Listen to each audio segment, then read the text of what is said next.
Hello, my name is Luz Maria Vergara. I'm a researcher at the Faculty of Architecture of TU Dallas. In this presentation, I will outline the main challenges regarding low-income homeownership in collective housing.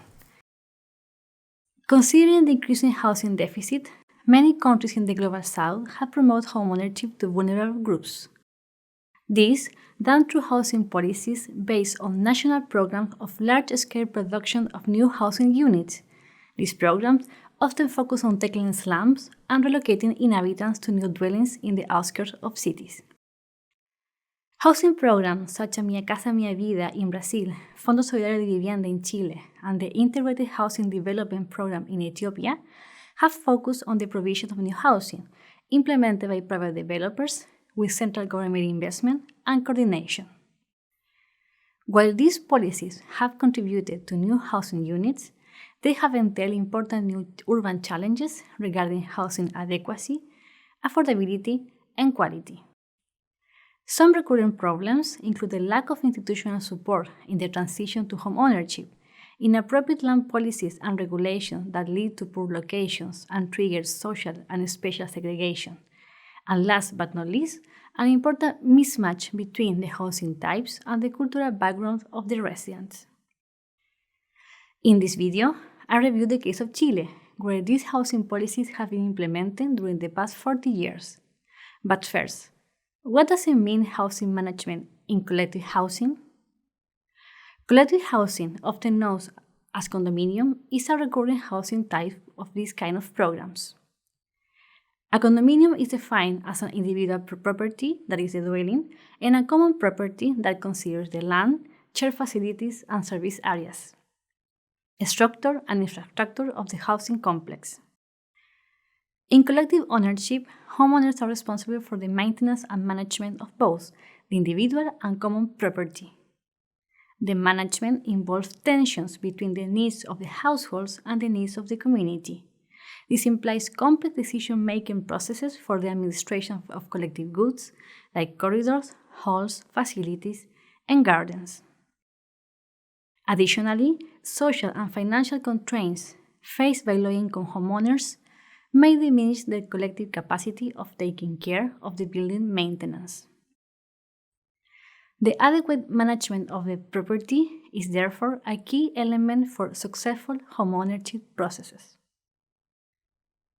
To have a better understanding of condominium management in the context of homeownership, we propose a framework that is based on three elements from organizational management, social vulnerability, and collective action theories.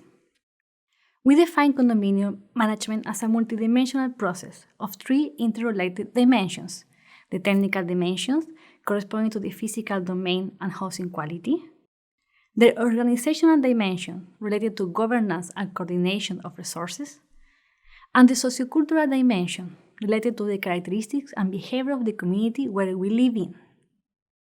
Additionally, there are contextual elements that affect these dimensions. Between 1936 and 2013, more than 5,000 social condominiums were built in Chile, harboring 344,000 dwellings. Only in the capital, Santiago, more than 1 million inhabitants live in this type of social housing. It has been estimated that 99% of social condominiums have maintenance deficiencies, having either regular or bad maintenance indexes. These condominiums are usually medium-rise building apartments and are regulated by the Co-Ownership Law from 1997. This law provides basic administrative guidelines for the residents.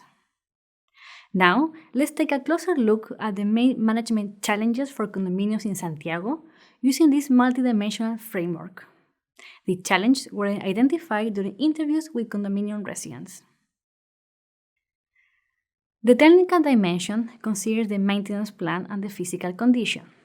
The lack of maintenance is reflected on the general deterioration of common areas, especially facade, staircases, and courtyards.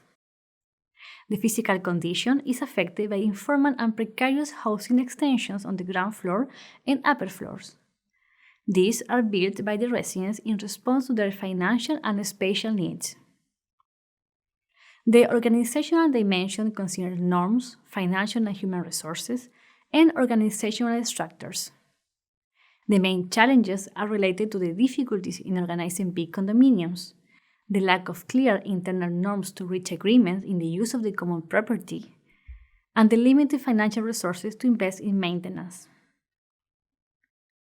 Elements of the sociocultural dimensions are culture and knowledge and action capacity. The main challenges are related to knowledge gaps regarding duties and responsibilities in collective ownership, and the difficulties experienced by resettled families from slums to fit in this organizational structure. Additionally, strategies to cope with poverty, such as giving shelter to the extended family or home-based productive activities, have priority over the use of the collective goods. The action capacity is affected by conflict between residents in the use of the common property and distrust in the administrative committees and institutions. Whilst the physical deterioration is the most urgent challenge in condominium management, sociocultural problems are important triggers for organizational and technical drawbacks. Finally, I would like to mention the relevance of the contextual elements. Low-quality construction and design shortcomings are important handicaps for maintenance that affect the well-being and action capacity of residents. Another issue is the lack of a comprehensive legal framework that facilitates long-term maintenance and administration. I would like to conclude this lecture with three main takeaways. First, housing management is a multidimensional process that goes beyond the technical issues, involving sociocultural and organizational dimensions. In the owner-occupied sector, co-owners are the main actors and leaders of this process.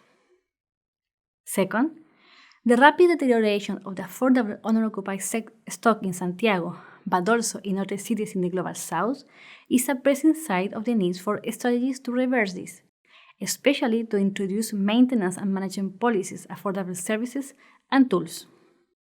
These provide households with support and the institutional framework to improve and uphold the quality of dwellings and condominiums. And last but not least, homeownership cannot be considered as a successful indicator alone. Governments that promote homeownership-oriented policies must provide a fair distribution of resources in the city and a structure of opportunity to achieve livable neighborhoods and successful ownership processes.